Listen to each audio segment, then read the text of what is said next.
All right, guys, what's up? Welcome back. It was like I was starting the car and I was like hitting the gas pedal. And it's like, and it was like it wasn't going, and then it went. Thanks, Ron, for letting the gas pedal go. That's why I like you, Ron. So we're in game 2 between Heromarine and Select. This, of course, is set 1 in the best-of-5 team match between Dignitas and Mousesports. Yes. Right now, Heromarine is up 1-0. If he wins this game, Dignitas, Mousesports scores 1 on the board. They'll lead the series 1-0, of course. Heromarine looked good. Oh, he looked in game 1. You know, Heromarine I've been extremely impressed with. Some of his gameplay fundamentals, I think, are at the level where he could definitely, you know, compete with a lot of the Korean players in fundamentals. And that's one thing that's really struck out about me. And, of course, that's something you see a lot in people as young as he is. I think he's 16 maybe, or I think he's 16. Right. That if he has his fundamentals at 16, yes, like he's already very good. But once he gets a little more experience, gets some more strategical expertise and stuff like that, he's the type of guy that when he's 18 or 19, or even earlier maybe potentially, but he's going to be like the guy that is winning events. Right now he's a guy that can knock out anyone. Not only that, he's going to be the guy in 20 years who is like one of the most cunning general type minds in the world. Like if there's ever an alien invasion, we might be calling upon Heromarine in 10 years. Kind of. He'll lead Germany's defenses. Sure, or the world's. I think the world would. If there was an alien invasion, I hope the world would come together and unite under a single cause and bring together all of the best StarCraft 2 players in history to lead us in the defense of this world. I'm not sure if you're doing all of them leading you. Not all of them. No. we'll have a few. They'll be the main generals. We'll have a contest. We'll make sure it's organized. We do see Select decided that Command Center first. Maybe it wasn't the greatest move last game. And this time he's going for just a straight to Banshee off one base build. It's a pretty standard build, of course. You see. Fairly popular amongst a lot of the top players. So what Select is essentially doing here, he's kind of investing a little bit more in the early game than he did last game, and not only that, a little bit more in the early game than his opponent. Heromarine is going to be going for a faster expansion, which means as the game goes along, his economy is going to be a little bit better. So the objective here for Heromarine is going to be limit the amount of damage, limit as much damage as possible, because then he's going to be set up really nicely as the game goes along. Now the goal for Select, since he's investing into this tech so early, he wants to get damage done so that it's worth it to delay his expansion. Heromarines doing the exact same build you saw last game. You get the barracks, you get your single gas, you get enough Marines that you're safe from any early Reaper shenanigans.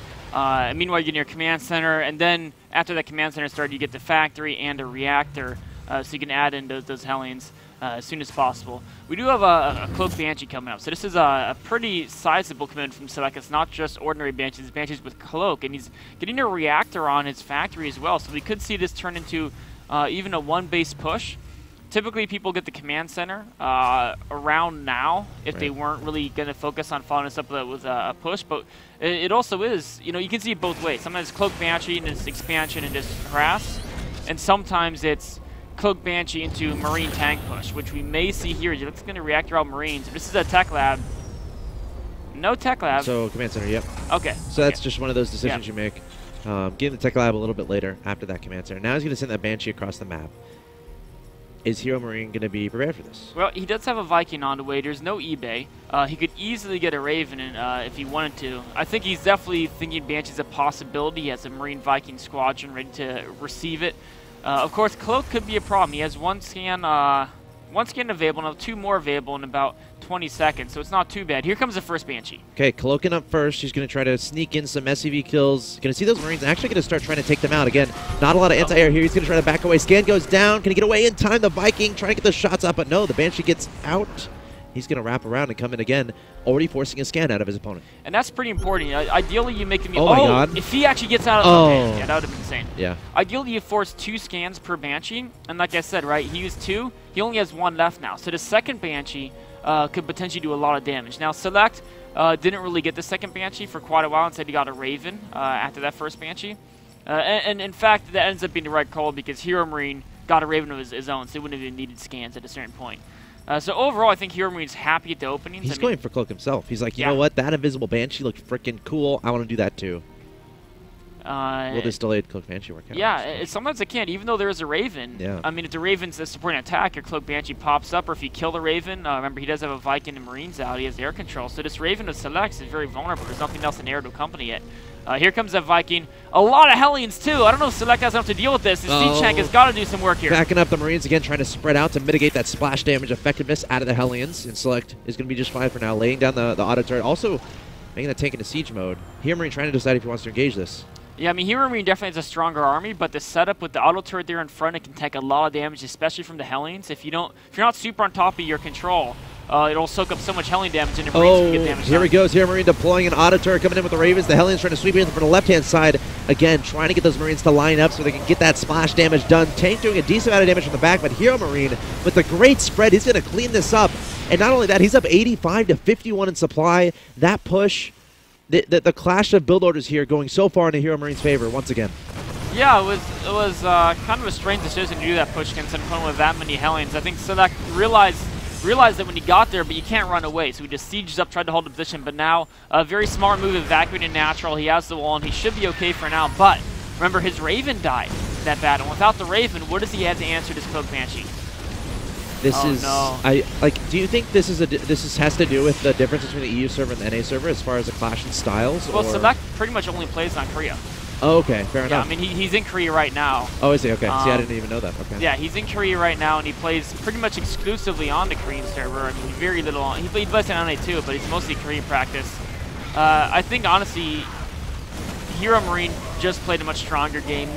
The decision-making of Select on some of his timings and unit allocation just wasn't appropriate against a Hellion-heavy opponent.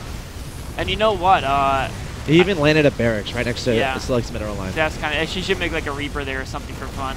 Of course, this game is over at this point. It's one of those moments where Heromarine has all the units in his opponent's main base. All the SCVs are gone here from Select, and Heromarine is going to be taking the 2-0 over Select, giving Mouse the early 1-0 advantage in this team in this semifinal. Yeah. And you know, your point about the server differences may be accurate, because if you watch the top Korean pros, they don't really go so Hellion heavy in their openings in general. So a lot of Select's time, like first game, the heavy amount of Hellions caught him totally off guard. He took massive damage. Second game, it caught him off guard again. He did that Marine push out, which it can be good if your opponent has like just Marines or something, or Marines and Vikings.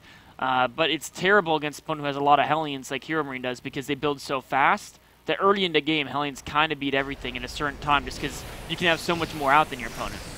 Heromarine just playing a style of his own, which I love to see. And he's going to charge in the natural there. But Hellions taking out the rest of the units. And Select at this point is, you know, it's one of those things. He's going to throw down the GG. And Heromarine takes the 2-0. I'm impressed with the guy.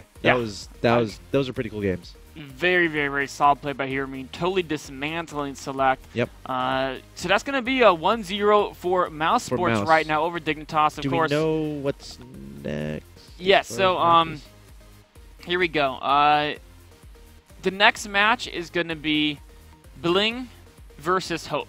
Okay. And in fact, Bling and Hope are playing twice, because they're both the players. Each team decided to play a player twice, and for both teams, it happened to be Hope. It happened to be Bling for Dignitas and Hope for Mouse Sports. So the next two series are actually going to be Bling and Hope in a row. And then Series 4, if it's not a 3-0, is going to be Hasselhoffs against Targa. And Series 5, if it's tied up 2-2 and you need to decide in series, is going to be Vortex against Tefl. Okay, so currently Mouse Sports up 1-0 in this Team League Best of 5. The winner advances to the finals of the Raid Call ESL Euro Series Summer 2013 and guarantees themselves at least 1,500 euros. So a lot on the line here, guys. Again, thanks for hanging out on Sunday. I know there's football on. I need to check. Remind me to check my fantasy a little bit later. Your fantasy pro league? No, fantasy football, American football. Nick, American, where you throw the thing. Wait. Is that a custom map in StarCraft? Yeah, with the SCVs. Okay. Yeah. Makes sense. Are you kidding me? Okay. For a second, I was worried. I thought you were doing something outside of StarCraft. No. And I was like, outside of StarCraft? Are you kidding me? But guys, I hope you're having a good Sunday. Come hang out in the chat. I'm hanging out there a bit, and I know other people are as well. yeah, I think we're going to take a quick break. Yep. And then we'll be back into more matches. So, guys, more StarCraft 2 coming your way. Don't go anywhere.